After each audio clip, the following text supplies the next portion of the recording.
Right, as mentioned, let's get straight into it then. Mia Malan, editor at the Begisiza Center for Health Journalism, is in studio with us to try to help answer some of those burning questions around COVID-19 vaccines. Mia, I finally get to meet you in person. This is exciting for me, as I imagine it is for many other people watching. Firstly, welcome. Great to have you on the program.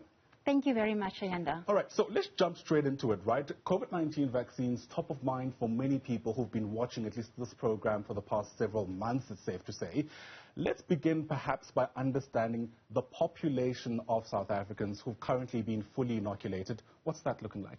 So, Ayanda, you're right. That's a great way to use to know how well we're doing with our vaccination rollout.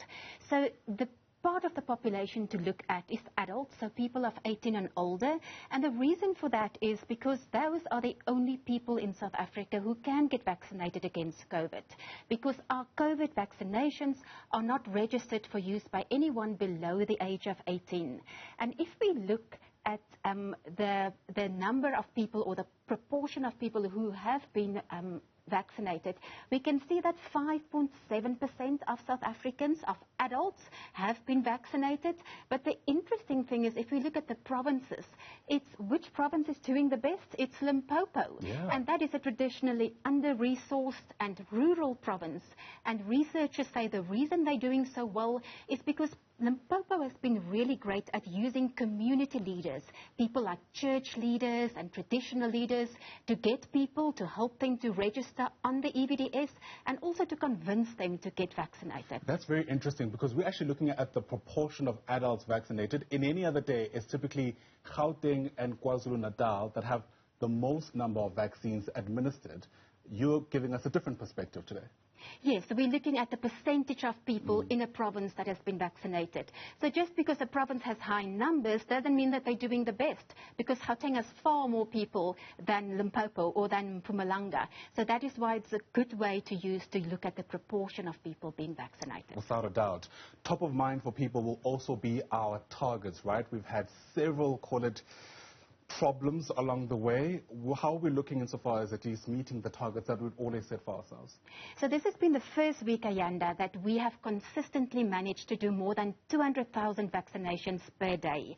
And that's a great way forward for us, and it brings us a little closer to the President's goal of 300,000 vaccinations per day. So the Health Department this week said their goal would be to do 1 million vaccinations every 3 to 3.5 days. Now the question, of course, is how far are we away from that? And if we look at this graph here, it shows us how long did we take to do 1 million vaccinations in the vaccination rollout. And if we look at how long did it take us between 1 million and 2 million vaccinations initially, it took us 19 days to get there. And over the period of time, those periods of days got shorter and shorter for 1 million vaccinations. And this past week, we reached 6 million vaccinations, and you can see there that it only took us 6 days to do that 1 million vaccinations. So still a little while to go, because we need to bring that down to 3 days. But the good news is that this week we're getting millions of doses of vaccines, the most ever. We're getting 1 million doses of Pfizer and also 1.4 million doses of Johnson & Johnson vaccines. And that is what has been holding us back with speed, that we didn't have enough vaccinations, but we now have many jabs coming in, so hopefully we can reach that goal. Yeah, we're all kind of crossing our fingers, aren't we? Especially because the supply side of our inoculation plan was always a problem. How are we doing when it comes to the demand side? Because the 35-plus cohort, called the national group, I think is what the minister said, they are set to receive their vaccines officially from the 1st of August, but many of them coming out to their numbers already. Absolutely. There were many walk-ins this week, and that is part of the reason why we had such high numbers. In fact, some sites ran out of vaccines because there were so many unexpected walk-ins. So we're doing well in terms of demand. That is very clear from our numbers for this week. And hopefully when we get to the stage where people younger than 35 can also get vaccinated, it's going to go even better.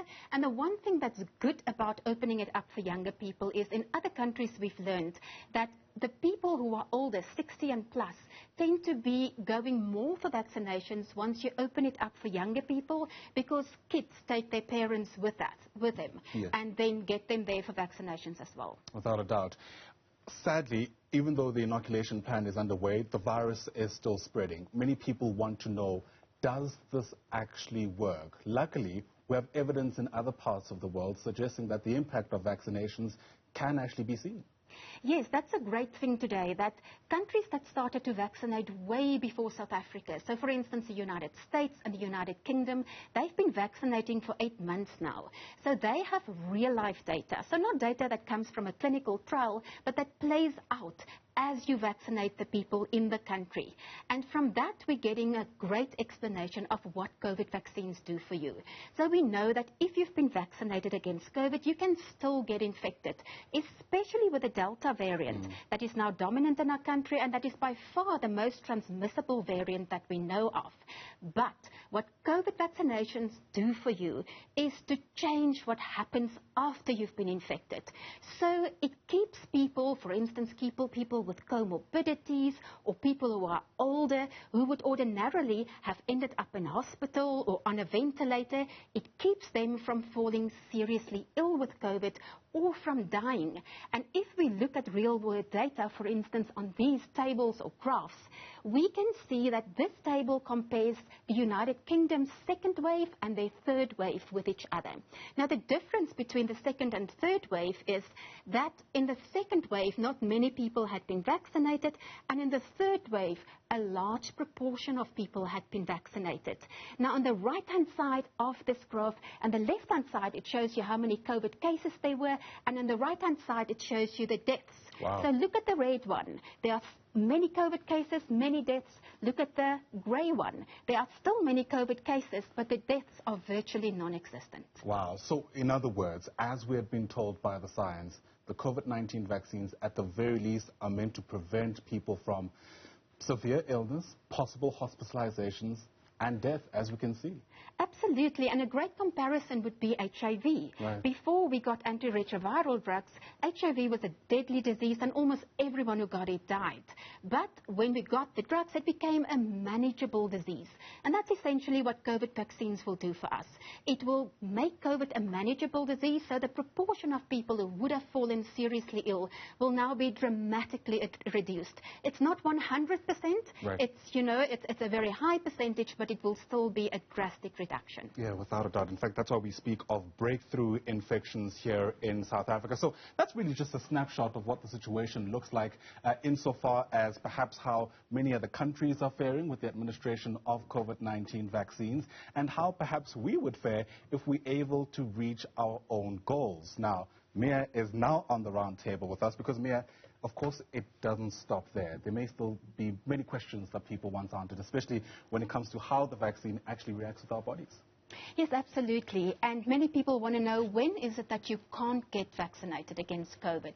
And the health department tells us that when you have COVID, you should wait before you get vaccinated against the disease. And they say 35 days after you've tested positive for COVID, or alternatively 30 days after your last symptoms of COVID. But we all wonder, why is that? What will happen to you if you do get vaccinated against COVID when you have the disease? Absolutely. And for that, before you jump straight into it, Mia, I know we have a very special guest that we're going to bring on in just a moment. The sense I'm getting is that we need to try and make as much time as we can to chat to our guest. He is no stranger to you and has always been insightful and incisive in his responses. You want to stay tuned for that discussion after this quick break. 12 minutes after 9 o'clock, you're in the company on Newsfeed AM. I'm Ayanda Nyati, and I'm in great company today because Mia Malan is also in studio. You might know, of course, she is the editor-in-chief at the Bekisisa Center for Health Journalism. And Mia, today we're talking all things COVID-19 vaccines. You've already given us, call it the empirical data of how vaccines actually work on the ground. But I imagine many people might still have questions around how it works in our bodies. Absolutely, Ayanda. And we've got a great guest that we're going to speak to today, Professor Salim Abdool Karim. And he is the director of the Center for the AIDS Program of Research in South Africa. And he's also a member of the Africa Task Force for Coronavirus in Africa. Professor Karim, why can't you get vaccinated against COVID when you have COVID? Good morning, Mia, and good morning to all of your viewers. That's a very good question. So we know that COVID-19 has 4 stages. You have the initial infection, which is part of the incubation period. You have the clinical symptoms during which you are positive. You then have the recovery where your antibody levels rise. And in some individuals, we have the fourth phase, which is long COVID. Now, during the acute phases of COVID, that's the first two phases, you have the virus that is already replicating. It's making copies of itself, and it's stimulating the immune response already.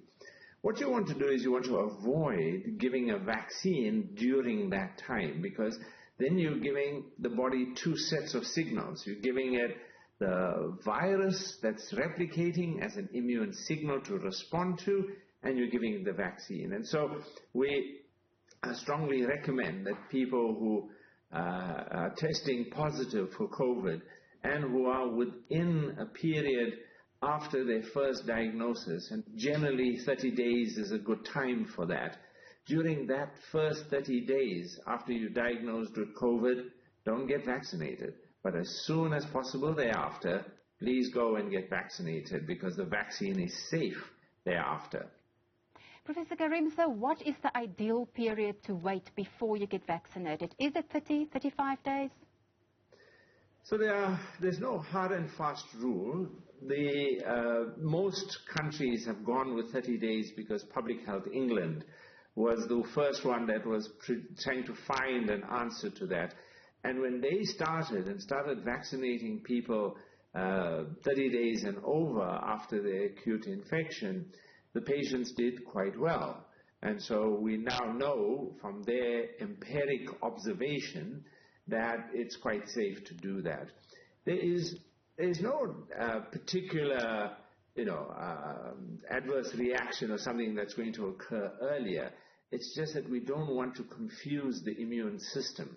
And also, the third phase of COVID-19, the immune phase, where you can get quite ill, and that is driven by overstimulation of the immune system. So we're trying to avoid that by giving the vaccine at least 30 days later. Professor, we also know that if your immune system is weak, you are far more likely to fall seriously ill with COVID. But what does this mean for vaccination? For instance, if you have cancer and you're on chemotherapy and you have a weak immune system, or if you have HIV and you're untreated, is it safe to get vaccinated then? It's perfectly safe, but it's actually something even more important. It is critically important that individuals who are immunocompromised get vaccinated. That is, if you have cancer or HIV, or you have, if you're on chemotherapy, or you have a lymphoma, all of those conditions, it is very important that those individuals go forward for vaccination. Now, what happens in those individuals is that if they are very severely immunocompromised, what we find is that they don't respond well to the first dose of the vaccine, but they tend to respond well when they get a booster dose. So they have a slightly delayed response. And when they're very severely immunocompromised, sometimes they even need a third dose. So I would say that every person who is immunocompromised should be scheduling themselves to get vaccinated, and they should get vaccinated with their 2 doses if they're on the Pfizer vaccine or a single dose with J&J. And what they should do is ensure that they've taken their doses as soon as possible. So the health department tells us that if you've been vaccinated against flu, you should wait for 2 weeks before you get vaccinated against COVID. Now, is that the same for other vaccinations? Say if you've been vaccinated against rabies, do you also need to wait for 2 weeks? And why is it in the first place that you need to wait before you get vaccinated against COVID if you've had another vaccination? What happens is that when you give somebody a vaccine, they have an immune response that leads to certain chemicals in the blood being raised. That's part of what we call an acute phase reaction. The particular chemical I'm referring to is referred to as interferon. When you've been vaccinated, your interferon levels go up high, and that can interfere with the vaccine response, so the next vaccine response. So it's quite important that we separate out these two vaccines, especially because we're dealing with vaccines and we don't really know how they work together. So there are some vaccines that we do give together. They're perfectly safe to give, DTP, diphtheria, pertussis, the whooping cough. And so, we've been giving those to children for decades. But we know that that combination still is effective and you get an immune response to each of the 3 separate antigens that are in the vaccine. When you're dealing with a vaccine like, let's say, measles or something like that, then you want to create a gap. So if you take flu vaccine today, you want to give a gap because you want your interferon levels to come down. Comes down normally within 7 to 14 days. So about 14 days later, you can take another vaccine. You can take, whether it's taking COVID vaccines or taking any other vaccines. So spacing out vaccines is important in terms of ensuring that each vaccine gets a good response from the body, that it's not being interfered with by the previous vaccination.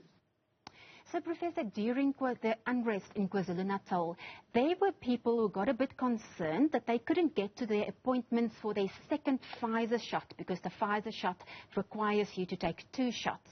And our guidelines in South Africa are that if you get the Pfizer vaccine, you should wait for 42 days between the first and second shot to get your second shot. But what happens if you can't get to a site on the 42nd day? Is it okay to wait for longer, and does it make the vaccine work less well, or is it perhaps a good thing? Very good question, yeah. So if you remember, the original recommendation with the Pfizer vaccine was that you should take the Pfizer vaccine 21 days after the first dose. So the gap between the 2 doses originally registered with the FDA was 21 days. But there were several studies that were done that showed that when you increase that gap, and it actually doesn't only apply to the Pfizer vaccine, it applies to other vaccines, other COVID-19 vaccines as well, that when you increase that gap, the immune response from the second dose can be better. And there's a study done in Spain, I think it was, where they increased that gap, and even in England when they increased that gap, and they increased it all the way to 3 months, and they found that the immune responses were still very good. In fact, they were better in sometimes. So there's actually no problem with increasing the gap beyond the 42 days. In fact, your immune response may even be stronger. We recommend that you shouldn't delay that beyond 6 months. So if you can't do it in the first 42 days, if you can't do it at day 42 as you would be scheduled to do, try and get it done as soon as possible thereafter. But don't delay more than 6 months. Professor Abdool, Karim, thank you so much for the time that you made to speak to us today. That was the epidemiologist, Professor Abdool Karim, who is also the director of the Center for AIDS Program of Research in South Africa, CAPRISA, and he's also a member of the African Task Force for Coronavirus. That's very, very insightful, incisive, as one would expect. I'm really enjoying how this is all coming together. Takeaways from that discussion, Mia. It's always to your benefit, it appears, to take a COVID-19 vaccine than not to, even in a context where perhaps you're dealing with other ailments. Absolutely, and the most important thing to remember is, yes, you can still get infected if you've taken a COVID vaccine, but vaccines do reduce your ability to get infected slightly, not as much as it reduces your risk of falling severely ill. But if as many people as possible take a vaccine, you also protect other people, not just yourself. So it's for the entire population, for your family, not just for yourself. It's really important to go and get get that type of protection. Mia Malan, a pro at this. Feel like you've been doing it for years. Thanks very much indeed for coming through to help us have those important discussions. Mia Malan, of course, is the editor-in-chief at the Bhekisisa Center for Health Journalism. And that's how we fold this segment, hopefully one of many to come as we continue unpacking health matters that matter to you. Mia, once again, thanks very much indeed.